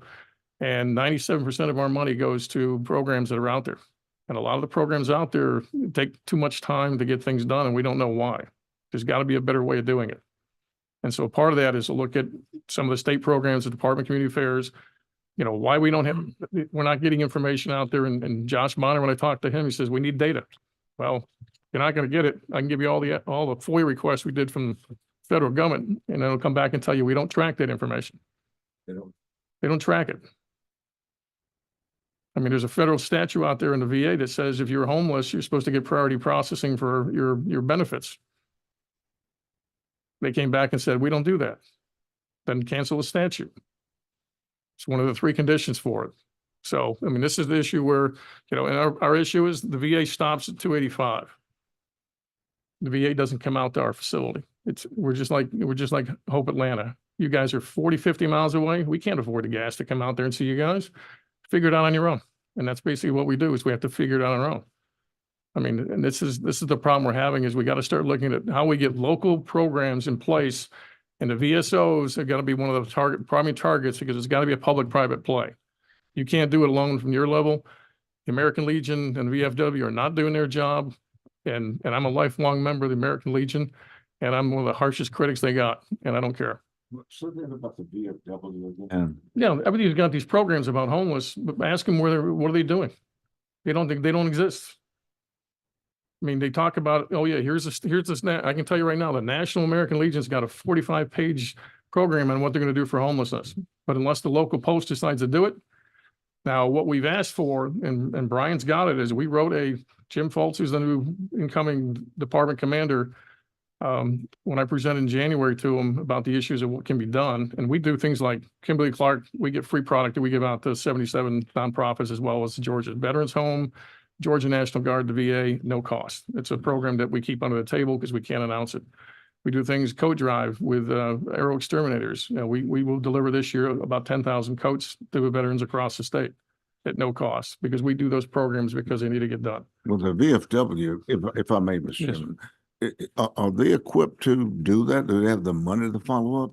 No, they don't, because it requires the post to do it at their own level, because each They're kind of post. supposed to, I'm sorry, I got it. So Cherokee County has 2 American Legion posts. Right. All those creating of programs is designed to the local level. And what you got to do is you got to get the commanders saying, you got to create it. Well, and I recall at some point there was an effort to, in some areas, volunteer veterans to drive buses and take them to healthcare facilities and things like that. That's one of the many things that they should be doing. So the question is, what else are you doing? But I know some of them are doing that. Yeah. I don't know about that. I'll look into. Well, we put a survey out there that homeless. could be, we could get a lot of information back going forward. But I want to take you through some of the, if you'll go to click the next slide. Again, we can't do it alone, and we just signed a deal with Cell Phone for Soldiers, an Alpharetta organization. SOX are not the number one issue that homeless people need. If you don't have a cell phone that can find out where the nearest food pantry is, or if you miss 2 VA appointments, your claim is canceled and you start from square one again. So one of the things we try to do with veterans coming in is when our intake is to find out, do you have a claim in there and can we push that claim through and get you paid quicker? Because again, if some of these people we can get off that have been sitting there with claims in there that were canceled, can we get them back in there and go? And that's why they need a cell phone, because you can't exist without a cell phone today. Go to the next question you got. Next one you got. So these are some of the pictures of programs we do. Next line. I want to focus on one of the success stories. Go another one, because I think I want the now you can see all the different when you and read these. Next one. Go back one. Is that the one I'm looking for? Yeah. This is a common thing we see coming out of it. This is a combat engineer came out of Afghanistan, found out his father had passed away while he was in Afghanistan. It sent him into deep depression. He came from Florida to his sister's house in Woodstock. Outreach is key to what we do. So trying to figure out how to reach, because people don't know what programs are out there, and that's one of the biggest issues is information going. His sister contacted us and said, I got a problem with my brother. Can you help me? At that time, we were dealing with a engineering company, electrical engineering company that was needing to hire people right away. We interviewed this kid the day after we had the meeting with the electrical engineering company and found out this guy's a combat engineer. We helped him write his resume on the spot. We got him an interview that afternoon. He was hired the next day. The problem got into is I need a vehicle. I had a truck for 300,000 miles that had just come off getting titled through the state. We gave that vehicle to him. So within 3 days, we had resolved his homeless issue. Because we put him on our scholarship program where we covered him for a month to get that gap over that first paycheck. We gave him a vehicle. We got him a job all within 3 days. It can be done if you get the right people and you look at what's going on out there, and that's what we got to have. So we need more local stuff of looking at, not the guys coming out of service. Because when I came out of Fort Benning or Fort Moore, I had 23 job offers from 23 companies before I ever started the civilian world. So again, coming out, you're a hot commodity coming out as a junior officer and all that. But now you get guys that are now homeless. It's a hell of a lot tougher for these guys to do it, because the question is, how are you going to get to work? Where do you handle, how do you handle childcare? That money's not there to do it. How do you handle housing? Well, I don't know where I'm going to be, so I don't know what kind of job I can live in. That's the problem we're facing on the ground, and being a troop line officer versus staff, you live on the ground. We see what goes on because we do this every day. So with that, there's you got some other things we've got in there with jobs. Our jobs are important Can for you us. give us a copy of your? Got it. Okay. You have it. We'll make sure we get that to all Yeah. the members. And I've got, copies of the study I forwarded to you. I've got the letter from what we sent to the VA, the head of the VA committee last year in DC to fix this issue with the homeless, the SSDI issue. It's a lack of care. And the problem is either veterans are less than 1% of the people that serve the country, and we're not unionized. So people don't really give a damn when it comes down to us getting fixed. It's just, we'll get around to it someday. And that someday hurts a lot of people. Well, that's great part why we're doing this, Yeah. what we're doing here in Georgia, trying to bring attention to a lot of these. No, and we We can fix what's broken where it is broken, but we appreciate you being here today. We got one more presenter and we got right. half I'll- hour I'll- before they. With the letter going through, this is the stuff on the SSDI, so you can I'll leave that for you to go. I don't think you want the FOIA letters we've got, because you'll get depressed. Thank you. Thank you, Jim. Thank you, sir. Thank you Thank for you. being here today. My Thank you pleasure. for the information. Thank you. All right, Bethany? And we have Beth Wetzel is the Director of Community Engagement for Georgia Vocational Rehabilitation Agency. We appreciate you being here this morning just to bring us up to speed on what's going on with you. Well, great. Well, thank you, Chairman, for inviting the agency. And on behalf of Executive Director Wells, just want to say thank you for the opportunity to speak today about the services that we offer, and then also how we can kind of come alongside of some of the efforts to address veterans who are disabled that are looking for work and are seeking employment, and how we can provide some services to help that population of people. So I have a presentation. and I don't think it's on the screen, but that's okay. But That's- you have one yes. in your packet. So just want to kind of briefly, if you're not familiar with the Georgia Vocational Rehabilitation Agency, we are the agency responsible for engaging in helping and assisting Georgians with disabilities to help them live independently through competitive integrated employment. And we provide services through 5 integrated and interdependent statutory programs, the main one being the Vocational Rehabilitation Program. And so through our Vocational Rehabilitation Program, we offer a variety of services to Georgians who have disabilities and who want to work or need assistance in keeping their job or advancing their job that they have. We also, in tandem with our vocational rehabilitation program, we also operate 2 residential facilities, one being at the historic Roosevelt Warm Springs campus in Warm Springs, Georgia, and the other being in Cave Spring. And those are catered more towards our youth, to individuals who are under 30 years old. And it's an opportunity for those with disabilities to experience living on their own in a collegiate-like setting. We currently have pathways, vocational pathways that we offer there, some being warehousing, logistics, forklift training, heavy machinery training, hospitality program, which includes learning how to be a server, working in a hotel, janitorial, custodial services. There are several different pathways that an individual with a disability can attend for a semester, live there, gain some independent living skills, and then we will help place them in a job after that vocational training. The next program that we run in, it's an interesting beast as far as how the Social Security Administration does business. Through the state, through Disability Adjudication Services, we make disability determinations for the Social Security Administration, and that Department of, Disability Adjudication Services is 100% funded by the Social Security Administration. We just oversee the administration of it to some degree, to the extent possible that we can. The next program that we have is the Business Enterprise Program. Y'all are probably most familiar with that program through the snack bar that is on the main level of the Capitol, or the basement level of the Capitol, if you've ever gone in. I think at one point we had an actual blind vendor that was there. I can remember going as a college student, going downstairs and buying something from him, and he was totally blind, and being amazed at how he could count change. So that's an opportunity for individuals who are blind to operate their own business. We like to say that it's a program for entrepreneurs who just happen to be blind, not just blind people in placing them in a business, but someone who truly has an entrepreneurial spirit. And then the next program we have is Georgia Industries for the Blind. We have a manufacturing plant in Bainbridge, Georgia, where we manufacture file folders, safety vests, pillows, customized screen printing, sewing projects, kitting for corporations. And we have to maintain a blind ratio. So I believe it's 75% of our employees have some kind of visual impairment or total blindness, and they are able to sew.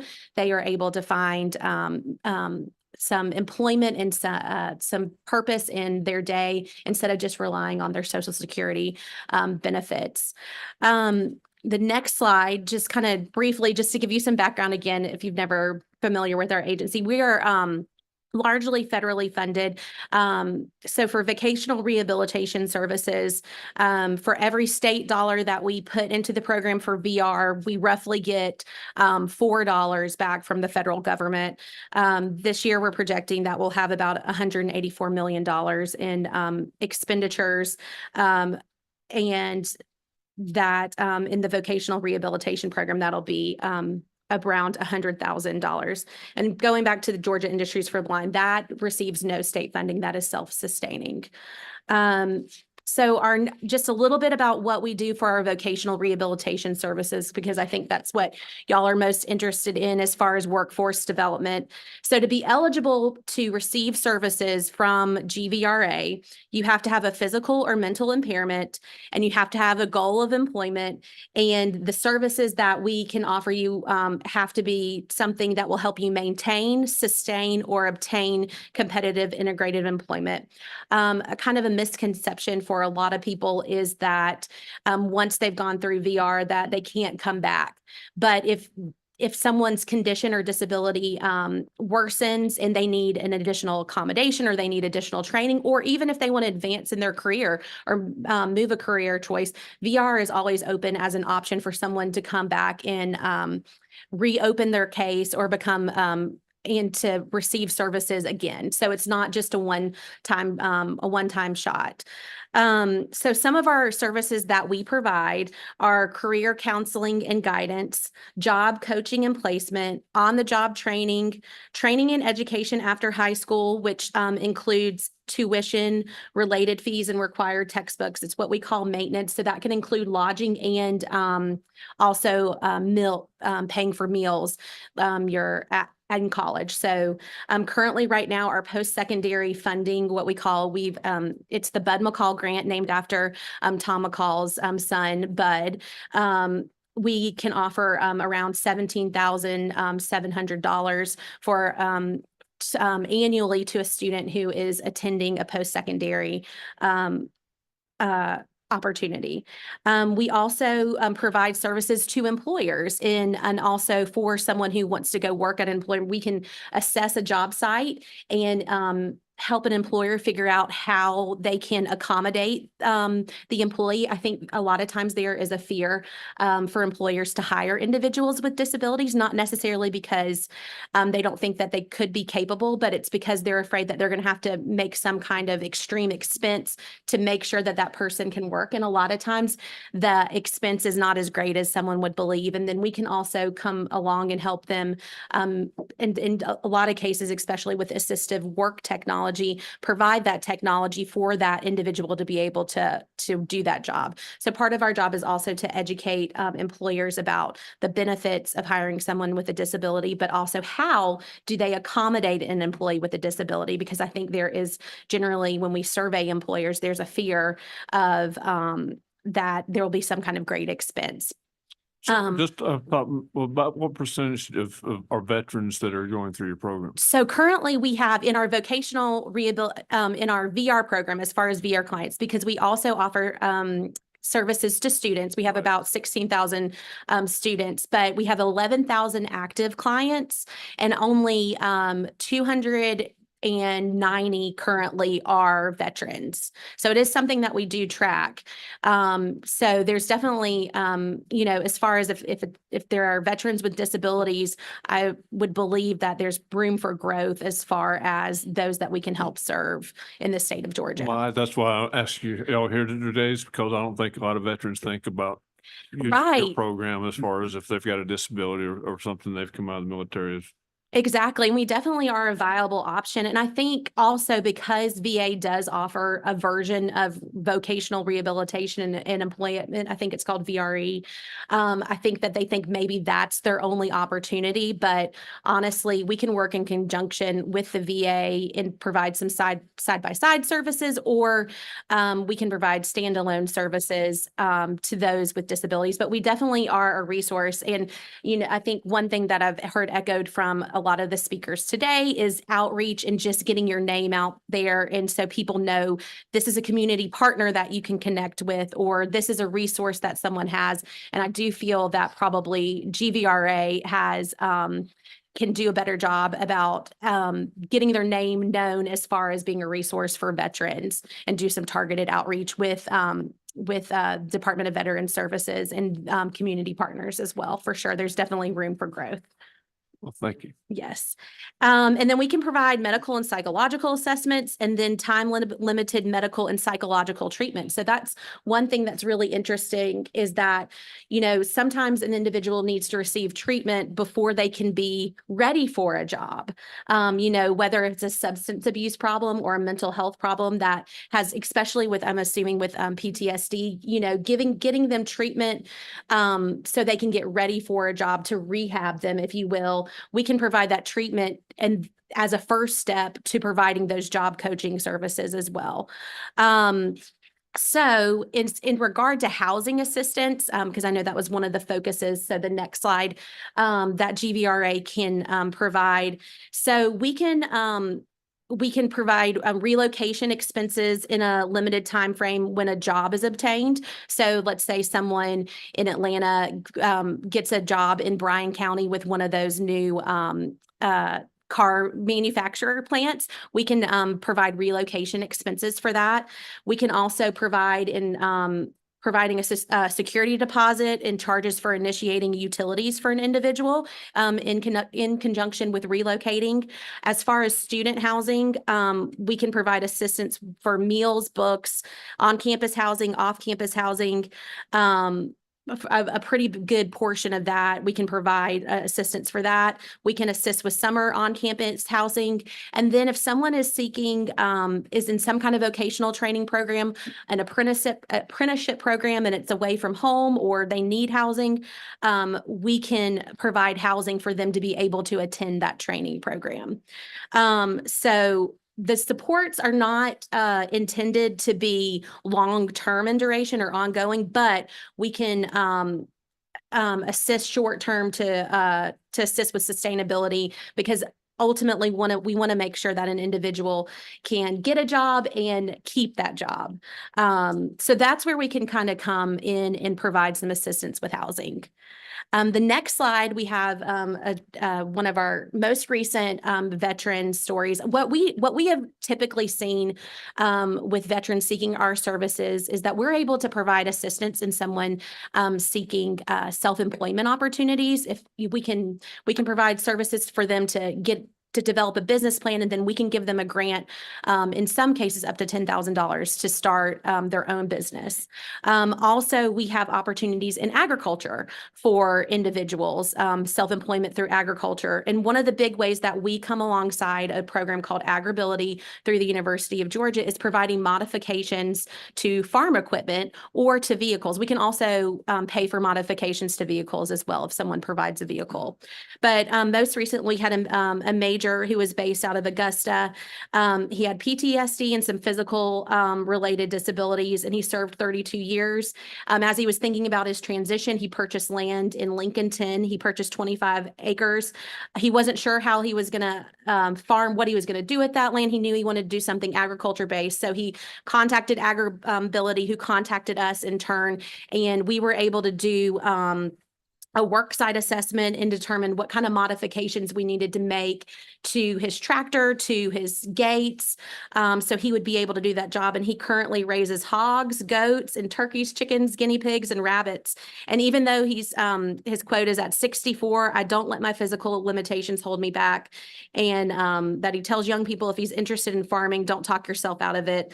And so he's been able to make his farming dreams come true after transitioning from the military. So that's just an example of one veteran that we've been able to help transition from military life to civilian life. But what we have seen, especially in South Georgia, is that we see a lot of people,